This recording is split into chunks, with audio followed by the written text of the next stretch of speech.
قبروں میں جا کر دیکھو ان گالوں کا کیا حشر ہے. جنازہ جس دن اترے گا یہ گال کیڑے کھا جائیں گے. جلدی صرف اس پر اللہ کے نبی کی کھیتی جما لو. یہ گال آپ کی نہیں ہے, یہ زمین چھن جائے گی, ایک دن کھیتی بھی چھن جائے گی. کیا کہو گے پھر جب گال پھڑ جائیں گے قبروں میں, پھر داڑھی کیسے جماؤ گے وہاں؟ اب رہ گیا صاحب بغیر داڑھی کے گال بہت اچھا لگتا ہے. اس کا جواب یہ ہے کہ جنت میں آپ لوگوں میں جو بھی اللہ اپنی رحمت سے ہم سب کو جنت میں داخل کرے, اللہ اپنی رحمت سے, جنت میں داڑھی نہیں ہوگی. لو بھائی یہ مزہ وہاں لے لینا, کلین شیپ رہنے کا مزہ. پتہ نہیں میں نے ادائیگی کیسے کی بھائی, غلط ادائیگی ہو تو معاف کر دینا, میں انگریزی سے بات نہیں ہے. لیکن ایک بیوقوف نے کہا کہ یہ تو قرآن شریف سے داڑھی منڈانا چاہیے. اس نے کہا وہ کون سی آیت ہے؟ اس نے کہا کلّا سوفا تعلمون, کلّا صاف کر.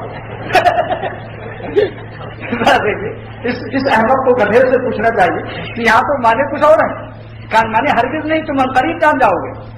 کلّا سے مراد یہ کلّا نہیں, کلّا کے مانے مولوی ہمارے ادنا طالب علم سے پوچھ لو, کلّا کے مانے ہرگز نہیں. ترجمہ دیکھ لینا. اور اس نے کہا دیکھو کلّا سوفا صاف کرو. مولانا یہ تو ہم کو یہ بیوقوفی ہے. بہرحال تو یہ گال بھی ہم سے چھیننے والے ہیں اور بال بھی چھیننے والے ہیں. جن بالوں کو دکھانے کے لیے انسان ننگے سر رہتا ہے, یہ قبروں میں بالوں کو لیے کیڑے پھریں گے.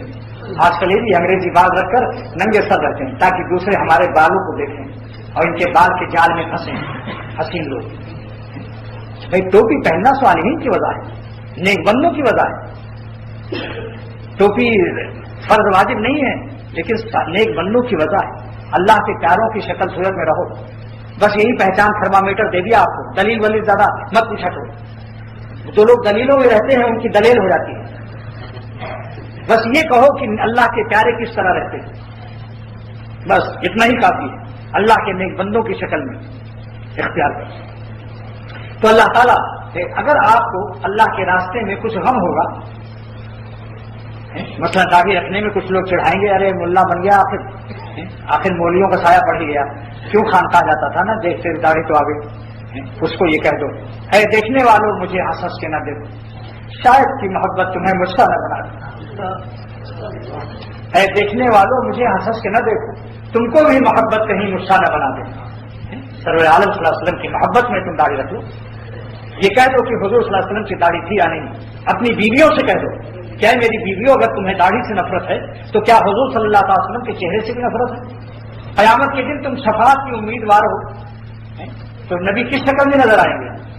لہذا اپنے شوہروں کو, بیویوں کو بھی چاہیے کہ اپنے شوہروں کو داڑھی رکھنے کے لیے کہتی رہیں, ان کی مدد کریں اس کام میں کہ بھائی تم داڑھی رکھ لو, تمہاری شکل ہم چاہتے ہیں حضور صلی اللہ علیہ وسلم جیسے ہو جائے, تاکہ قیامت کے دن تم یہ کہہ سکو تیرے محبوب کی عرب شباہت لے کے آیا ہوں, حقیقت اس کو تو کر دے میں صورت لے کے آیا ہوں. تیرے محبوب کی عرب شباہت لے کے آیا ہوں, حقیقت اس کو تو کر دے میں صورت لے کے آیا ہوں.